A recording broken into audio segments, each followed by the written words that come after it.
اور اللہ کے رسول صلی اللہ علیہ وسلم کا یہی عمل رہا ہے ہمیشہ کہ کسی بھی کافر کے بارے میں آپ نے یہ نہیں کہا کہ اس کے انسانی حقوق ختم ہو گیا، نہیں۔ اب ایک تو ہے یہ اختلاف ایمان اور کفر کا، جی۔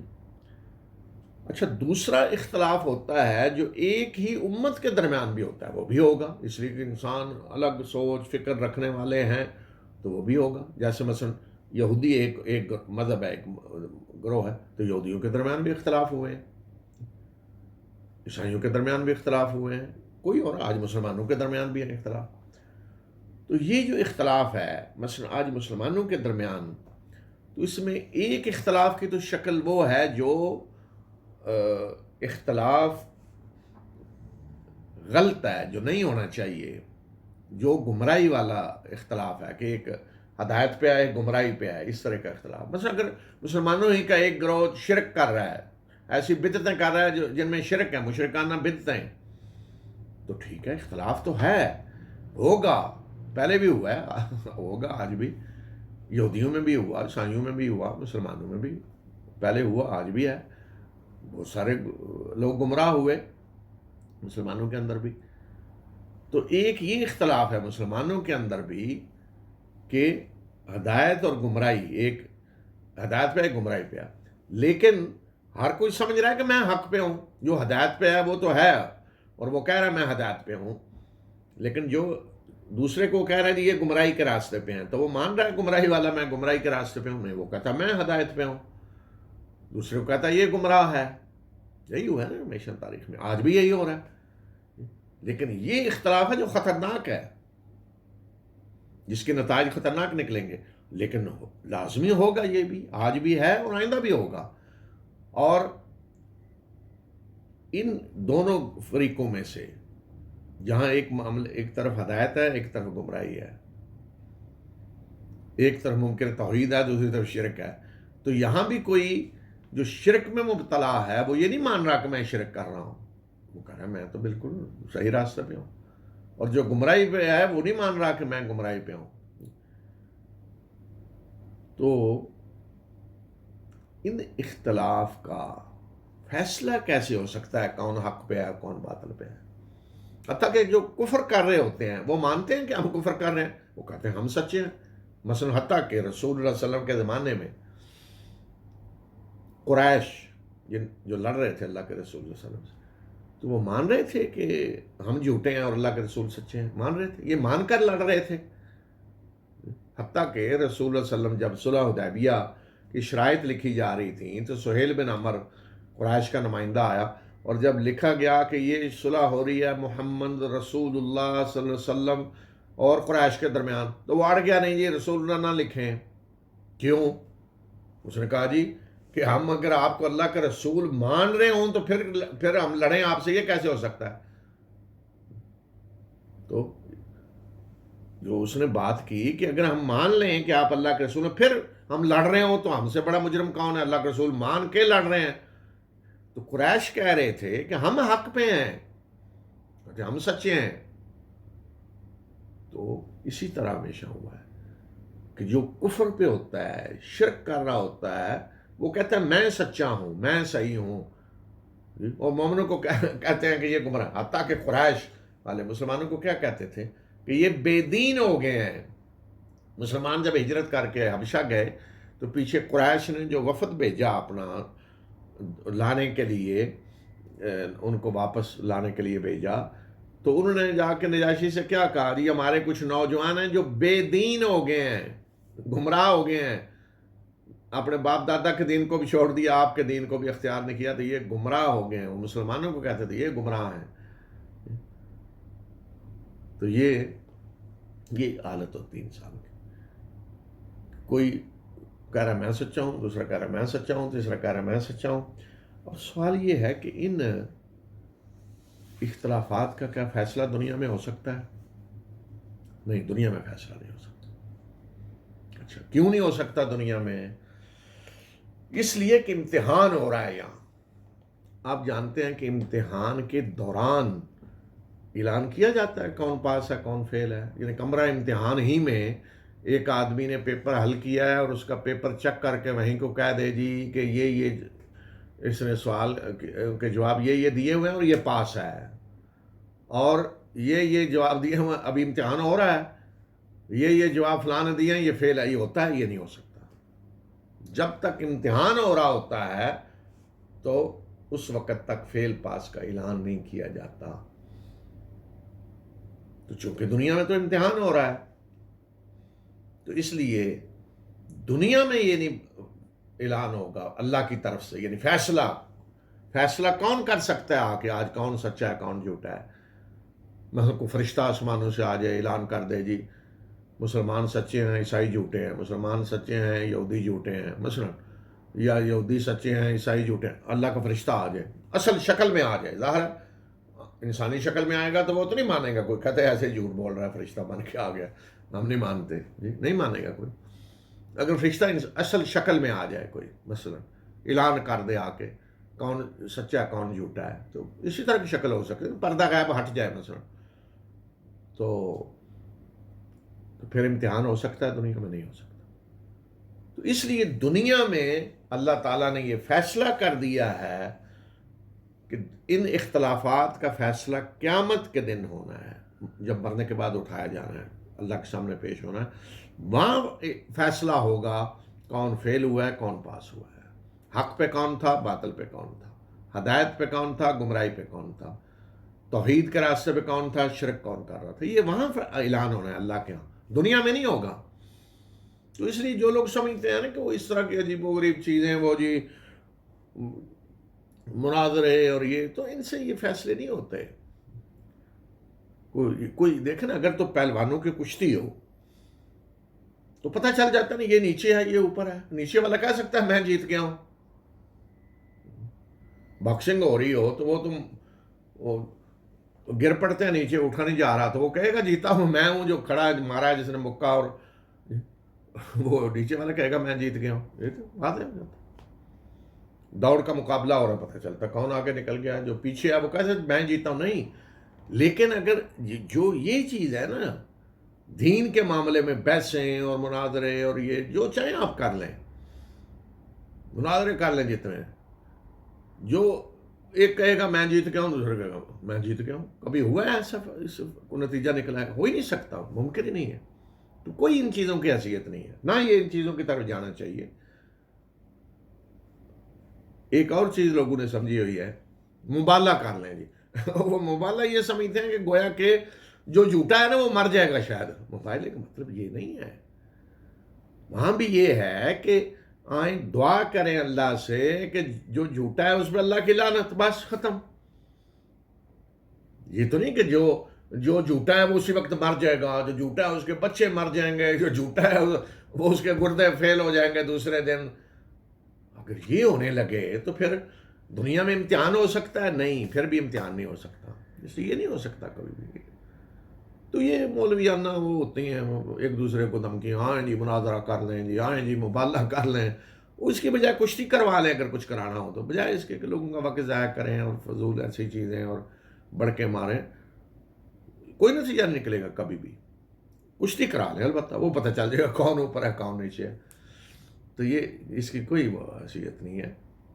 اور یہ سمجھنا کہ، اور آج کل تو بہرحال ایک بہترین چیز آ گئی ہے، اگر کسی کو شوق ہے مناظروں کا اور یہ، تو بجائے اس کے کہ وہ جی فلاں بھاگ گیا اور فلاں آیا اور آیا نہیں اور فلاں یہ ہوا، آج کل سوشل میڈیا ہے، آپ اپنا نقطہ نظر بیان کر دیں، لوڈ کر دیں، لوگ سن لیں، دوسرا اپنا بیان کر دے وہ بھی سن لیں، اور لوگ فیصلہ کر لیں استدلال کے ساتھ، دلیل کے ساتھ بات کریں۔ اسلام اور کفر کا معاملہ ہو تو وہاں بھی، مسلمانوں کے اندر کے اختلافات ہوں تو یہاں بھی آپ اپنا نقطہ نظر بیان کر دیں، ہزاروں لوگ لاکھوں سن سکتے ہیں، دوسرا فریق بھی اپنا کر دے، لوگ فیصلہ کر لیں گے۔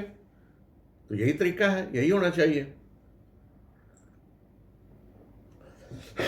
تو اللہ تعالیٰ کا قانون اس معاملے میں یہ ہے کہ ان اختلافات کا فیصلہ دنیا میں نہیں ہوگا، یہ آخرت میں اللہ نے فیصلہ کرنا ہے کون سچا ہے اور کون جھوٹا ہے۔ مثلا یہود و نصارہ کے جو اختلافات تھے قرآن کے نزول کے وقت، تو اللہ تعالیٰ نے فرمایا ہے سورہ بقرہ آیت نمبر 113 میں، وقالت الیہود لیست النصارى علی شیء وقالت النصارى لیست الیہود علی شیء وہم یتلون الکتاب، کہ یہود کہتے ہیں کہ عیسائیوں کے پاس کچھ نہیں، یعنی گمراہ ہیں، اور عیسائی کہتے ہیں یہودیوں کے پاس کچھ نہیں، حالانکہ کتاب یہ پڑھ رہے ہیں، ان کے پاس بھی کتاب ہے، ان کے پاس بھی کتاب ہے، یہ دعویٰ کرتے ہیں وہ گمراہ ہیں، وہ دعویٰ کرتے ہیں یہ گمراہ ہیں۔ کذالک قال الذین لا یعلمون، اسی طرح جو نہیں جانتے، یعنی جن کے پاس کتاب نہیں ہے، وہ بھی اس طرح کی باتیں کر رہے ہیں، یعنی قریش عرب۔ تو اللہ تعالیٰ نے کیا فرمایا؟ فاللہ یحکم بینہم یوم القیامت، کہ اللہ ان کے درمیان فیصلہ کرے گا ان باتوں میں جن میں یہ اختلاف کرتے رہے۔ یہودی کہہ رہے تھے یہ گمراہ ہیں، عیسائی کہہ رہے ہیں یہ گمراہ ہیں، حالانکہ کتاب ہے ادھر بھی ادھر بھی، یہ بھی اللہ کے نبی کے پیروکار ہیں یہ بھی۔ تو فرمایا کہ اللہ قیامت کے دن ان کے درمیان فیصلہ کرے گا۔ اسی طرح آج بھی یہودی کہہ رہے ہیں ہم حق پہ ہیں، عیسائی کہہ رہے ہیں ہم، مسلمان کہہ رہے ہیں ہم، تو قیامت کے دن اللہ نے فیصلہ کرنا ہے، دنیا میں نہیں یہ فیصلے ہوں گے، قیامت کے دن ہو رہے ہیں، یہاں امتحان ہو رہا ہے،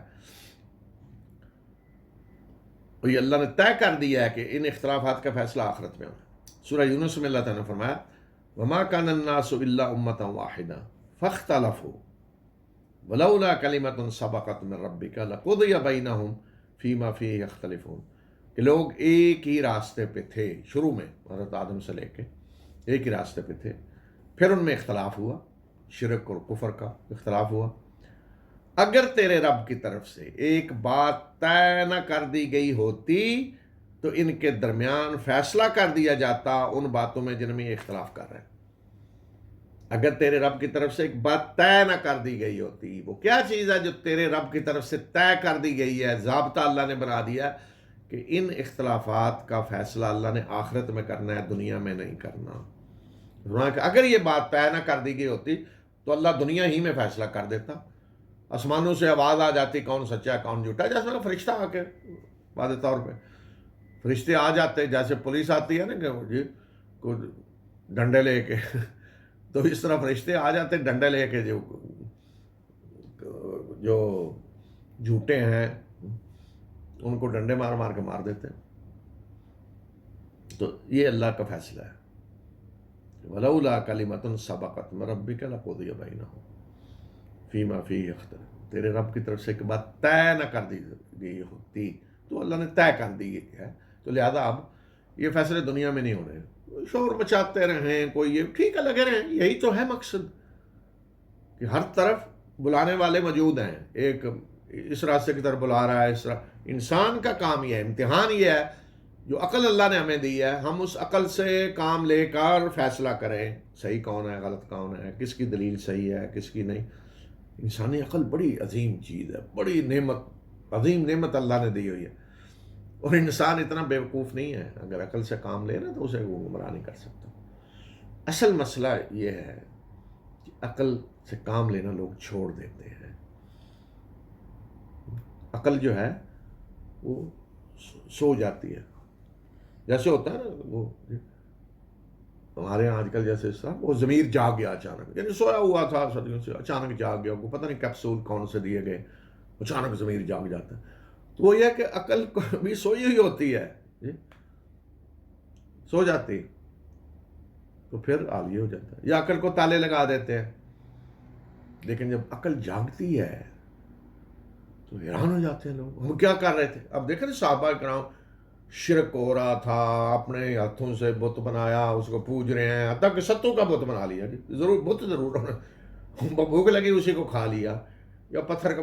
جب عقل اپنی جاگی، عقل کے تالے کھلے تو کیا ہوا، انہیں بتوں کو اٹھا کے پھینک رہے، بلکہ ان کو کیا بڑے بڑے جو تھے لات اور منات اور عزا، ان کے ٹکڑے کر کے پھینک دیے جی، پتہ چلا کہ یہ تو دھوکہ ہے سارا۔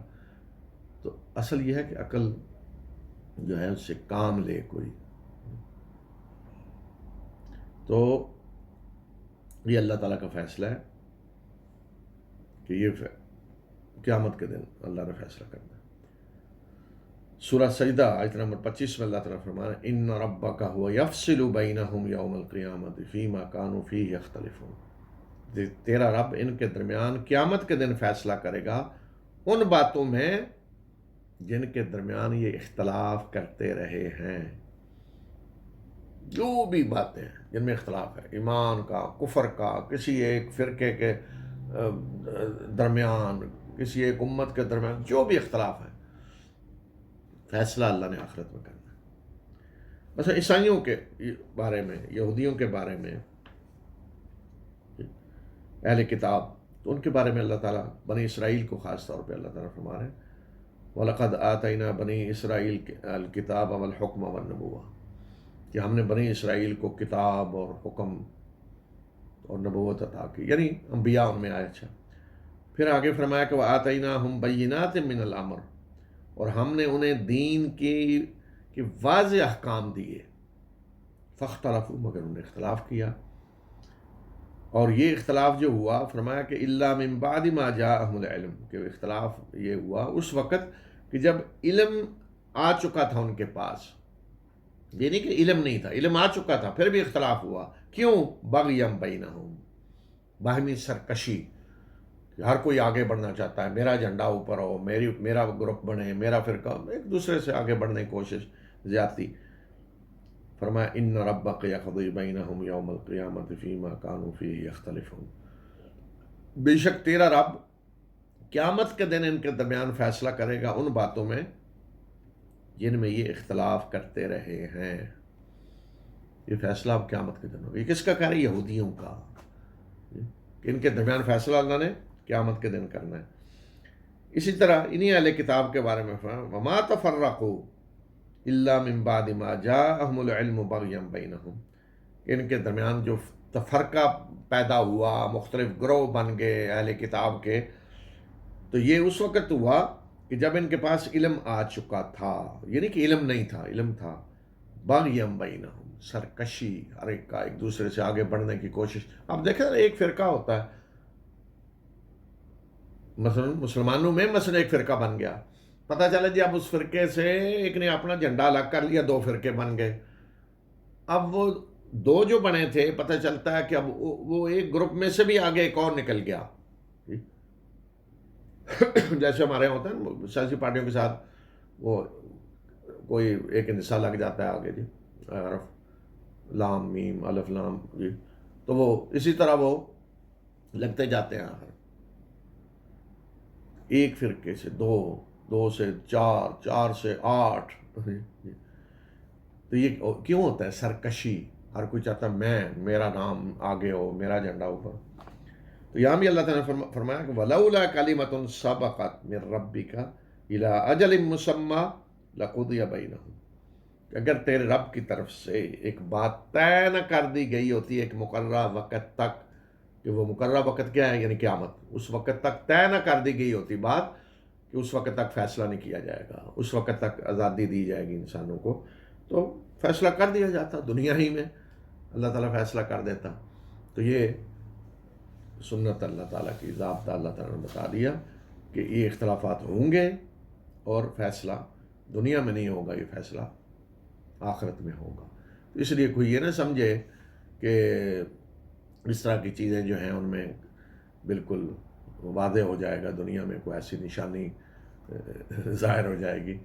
حتیٰ کہ بعض لوگ تو وہ کہہ رہے ہوتے ہیں فلانا جی مبالغہ کیا، اور وہ دیکھا جی پہلے کون مرے گا. بھائی اس کی کون سی، جس کی موت جس وقت آئی ہے اس وقت کسی نے مرنا ہے. ہاں یہ بات ہے کہ انسان اگر کو واقعی اس طرح ہو کہ اچھا جی دعا کرتے ہیں جو جھوٹا ہے اس پہ اللہ کی لعنت، تو جو واقعی سمجھ رہا ہے اپنے آپ کو سچا تو وہی دعا کرے گا نا. اگر کسی کو شک ہے اپنے سچا ہونے میں تو پھر وہ نہیں کرے گا. لیکن لوگ کر دیتے ہیں، کسی کو کوئی پرواہ نہیں ہوتی ہے جی ہمارا فرقہ کہیں ہار نہ جائے. اور یہ تو اس کا بھی یہ تو نہیں کہ وہ دنیا میں کچھ، اللہ تعالیٰ کوئی دنیا میں ایسے شخص کو سزا دے دے گا، نہیں. اگر دنیا میں اس طرح کی کوئی سزا آئے تو پھر امتحان نہیں ہو سکتا. اب دیکھیں کہ جو کچھ اختلافات ہیں نا، یہ شرک اور کفر والے اور مشرکانہ قسم کی چیزیں، وہ تو خطرناک ہوں گے، وہ ہیں خطرناک، گمراہی، ہدایت اور گمراہی والا مسئلہ. لیکن کچھ اختلاف ایسے ہیں کہ جو فطرتی ہیں اور وہ کوئی خطرناک چیز نہیں ہے، ان کو بڑا کوئی ایشو نہیں بنانا چاہیے کہ مختلف فرقے ہیں، نہیں، وہ ایسی چیز نہیں ہے۔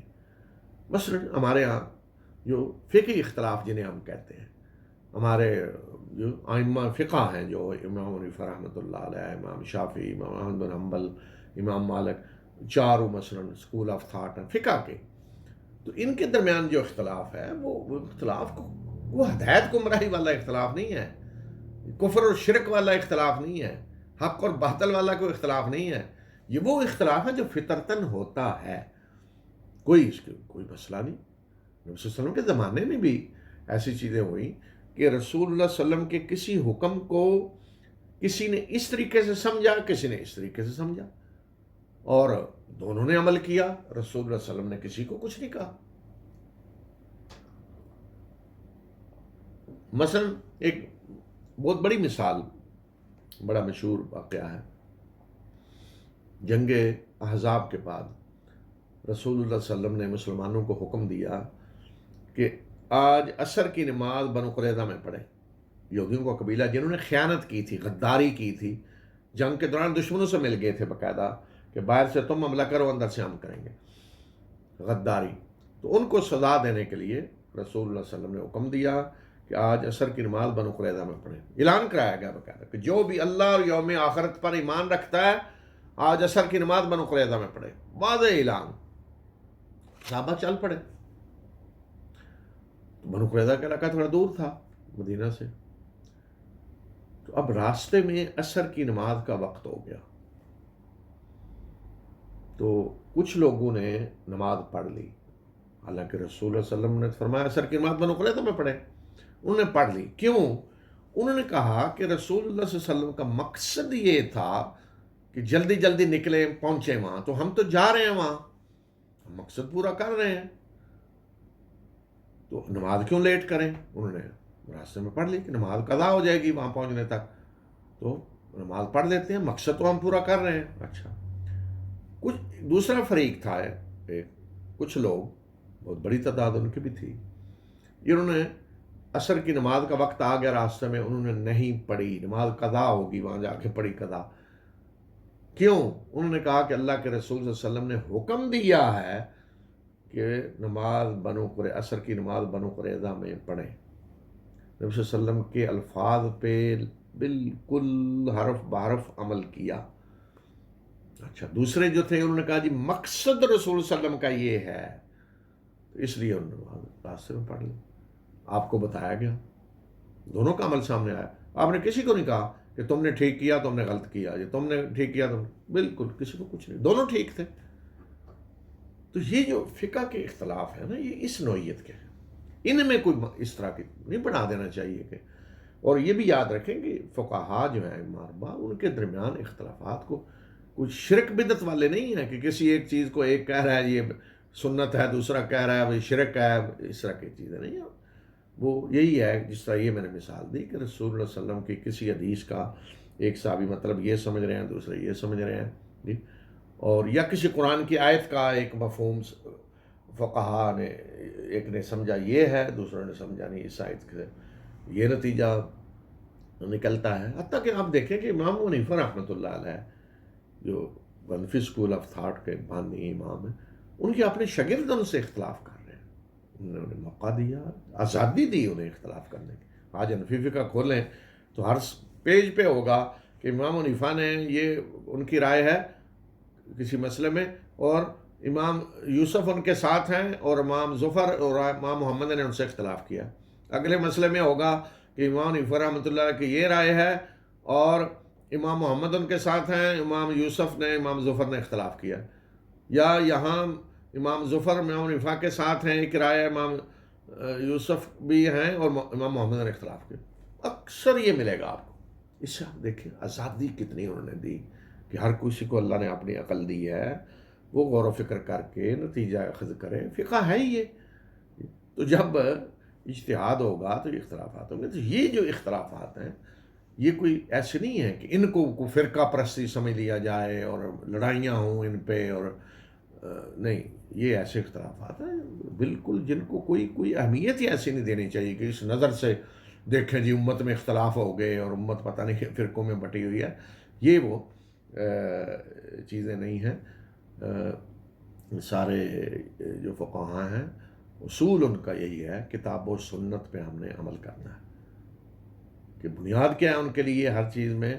کوئی بھی مسئلہ آئے تو اس کی بنیاد کیا ہے ان کے ہاں، کیسے دیکھنا ہے کہ اس کا حل کیا ہے، یا کہ قرآن کیا کہہ رہا ہے، اللہ کے رسول صلی اللہ علیہ وسلم کی سنت کیا کہہ رہی ہے۔ ممکن ہے کسی کے ہاں کوئی حدیث صحیح ہو، دوسرے کے ہاں وہ ضعیف ہو، اس لیے ان میں اختلاف ہو جائے۔ جو صحیح کہہ رہے ہیں وہ کہیں گے یہ مسئلے کا یہ ہے، جو کہتے ہیں یہ حدیث ضعیف ہے وہ دوسرا نقطہ نظر ہوگا۔ تو یہ اختلاف بھی ہیں، ہوں گے اور ہوتے رہیں گے، لیکن ان کو وہ کوئی خطرے کی گھنٹی نہیں ہے کوئی ایسی۔